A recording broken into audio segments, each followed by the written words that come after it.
Ladies and gentlemen, fight fans all around the world, from the sunny Caribbean, you are watching What You Need. Okay guys, so as promised, I'm going to start answering your questions, and this video is going to be based on Boxingphenome95 question, which is this. Make a video to show all the top guys in the divisions, to show what makes them great. Especially do one for my guy Errol Spence. Also just make videos on basics that boxers use in the ring, such as the pivot, like you did in the example of Ray Leonard and Mayweather. Do matchmaking within the divisions, you know, with fights that should, could, or will happen, and break them down to make your picks. Now, this is a loaded question that involves a number of different parts. So I will try my best to answer this, Boxingphenome95. So let me start off by, I may not do all the top guys in the divisions because it's just too many guys, right? So what I'll focus on is Errol Spence Jr. And I'll talk about some of the boxing basics that he utilizes in the ring. So this video is Errol Spence Jr. facing Javier Castro. And in this fight, Errol Spence, this is basically the end of the fight, where Errol Spence is tagging up Castro to the head and then he's going to the body. He's trying to get as much leverage into his punches as possible. He's really teeing off on Castro right now. He's literally putting as much leverage into the hooks as possible. There it is again. Castro is completely on the defensive. Kind of reminds me a little bit of Gennady Golovkin, how he hooks to the head and then he'll go to the body, like right there. Boom. Now here again, we're seeing the finishing touches on Chris Van Herden. But notice that he begins his teeing off with his body punches and the head punches by first entering in with a jab. So he enters in with a jab, but he comes in at an angle. Look at it, 2 jabs, double jab, a jab to the body. And now he doesn't stay completely in front of Van Herden. He's sort of at an angle to him. Watch it again. So he comes in off the jab, jabs to the body, and he's really going at a body assault. He's really teeing off here. Right, but he's always at an angle to Van Herden. He's at the side of Van Herden, just in case Van Herden decides to counterpunch him. There's a jab to the body. He's teeing off on him, but he's trying to stay to the side of Van Herden, even though Van Herden is kind of moving into him. And those were punishing shots. Now, Errol Spence is very good at going to the body, and he uses the pivot pretty well. He can move to one side of the body or to the other side. In this case, he's staying to the side of the body. He's keeping basically the same stance, which is a stance at an angle to Van Herden. So if you notice, he's always at an angle to Van Herden. He's kind of central there, but more or less he's staying off to the side of Van Herden's body. Alright, so if Van Herden is, as you see, squared up there, he's to the right of Van Herden. He pretty much stays to the right of him, more or less. He's really throwing, he's ripping shots to Van Herden's body and to his head. Okay? The thing with Errol Spence Jr., I'm going to show you, is this. See, he attacks to the side of Van Herden. See, now he's central for a minute, then he stays out. He goes in and stays out of Van Herden's range. He can fight on the inside and the outside pretty well. He really gets good leverage on the shots as well. Even for a guy with long arms, he really fights on the inside pretty nicely.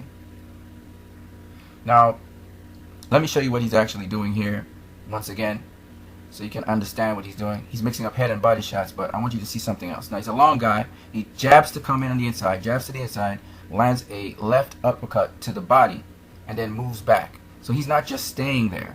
He's changing distance all the time. Comes in, keeps his head to the side of Van Herden.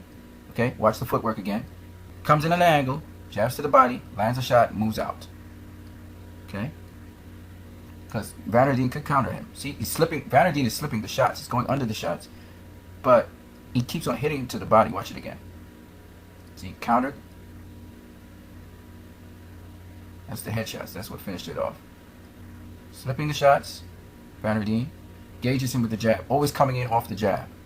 See, one of the fundamentals in boxing is not only coming in at an angle, but coming in off the jab. He uses the jab for everything. Watch it again. He's on the inside. Goes to the left, but he always finishes off with the jab.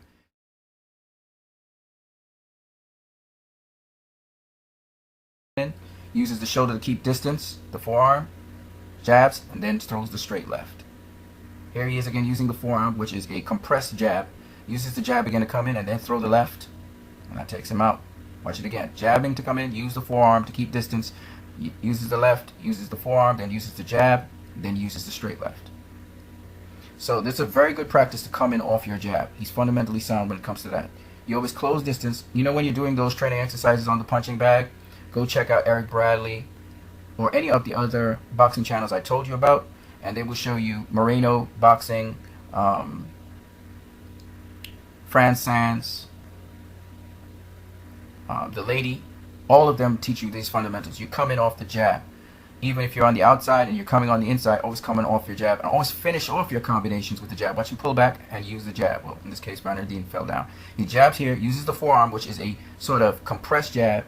See, notice he's always using that jab. He's using that jab for a number of reasons. He uses the forearm as well.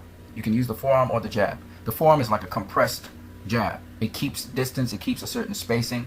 Keeps your opponent from really hitting you. And it also is used as sort of like if you were going to drop a bomb.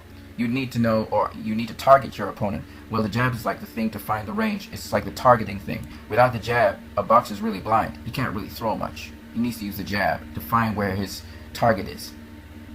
So it's a sort of targeting apparatus. And the jab can fold into what is called the forearm. Okay?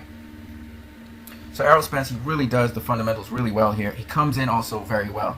You're not supposed to just leap in or coming off the jab with big steps. You come in very small steps off the jab. And again, Fran Sands will tell you more about that. You don't come in making big steps. Notice very small steps. He's coming off the jab, off the balls of his feet. And then he uses the forearm as a compressed jab to find engaged distance, also keep spacing of his opponent. See, he uses the forearm a lot. See, and that's something Floyd Mayweather, Bernard Hopkins, Andre Ward, a lot of classical boxers do that. Also Ray Leonard did it. Many classical boxers. So that forearm is actually like a compressed jab, a folded jab.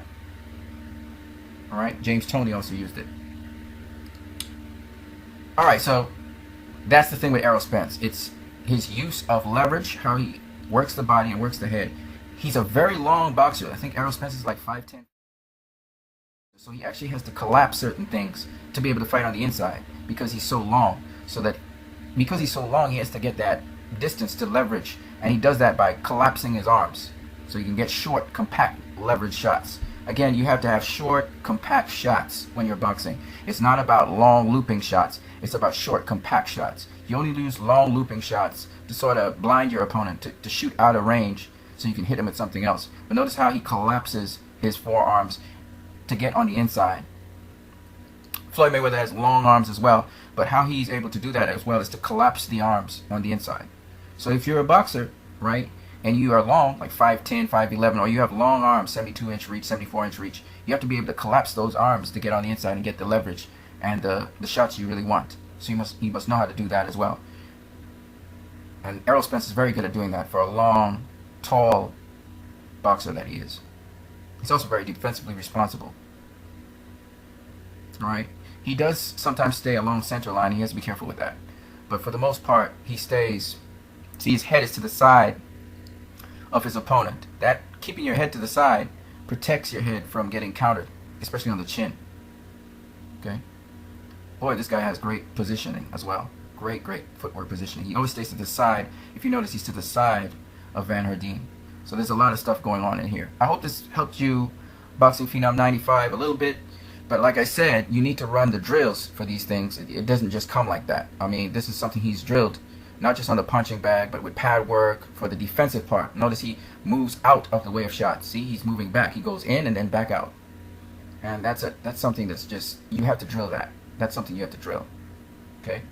Watch how he pushes him off with the shoulder as well. And the forearm. So he's pushing him. He's bullying this guy, but he's also pushing him off. Now, I don't know if Errol Spence can fight off the back foot. But one thing about Errol Spence, he can fight on the inside and on the outside, and he grinds you down. He breaks you down rather rapidly because he's a pressure fighter pretty much, which is a boxer. He's a boxer pressure fighter, and he just brings non-stop pressure on you and non-stop grinding you down with the punches.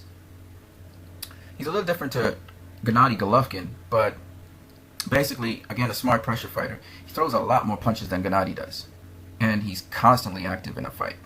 He just wears you down, and he's very strong. So, see, this is what wore down Van Herdeen, and he places his shots very well. So that's what makes Errol Spence so special, really. It's non-stop pressure, It's just non-stop bringing the heat, and he really finds his target quite well. You know, most of those shots are actually landing. You know, and he just completely demolishes a fighter that way. He's not the fastest boxer in the world. He's not the sharpest puncher in the world. But the accumulation of punishment that he puts on a boxer is what pretty much breaks them down. I don't know how he would do against Keith Thurman. I mean, if he could get on the inside of Keith Thurman, that would be great.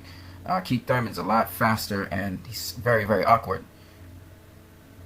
So, and he moves a lot more. So, that would be, I think, a tougher challenge for Errol Spence. But again, Errol Spence, he'll grind you down. He'll break you down. And he will stop you. Once he is able to do what he needs to do, both on the outside and the inside. He can fight both places, as you can see. And he can fight mid-range as well. So he's very, very dangerous. And he's a southpaw. See him roll punches as well. He's also rolling punches. I would like to see him against higher level competition, though, to be able to really truly judge what he can really do. I know he's strong, and I know he has pretty good defense. He doesn't get hit that often.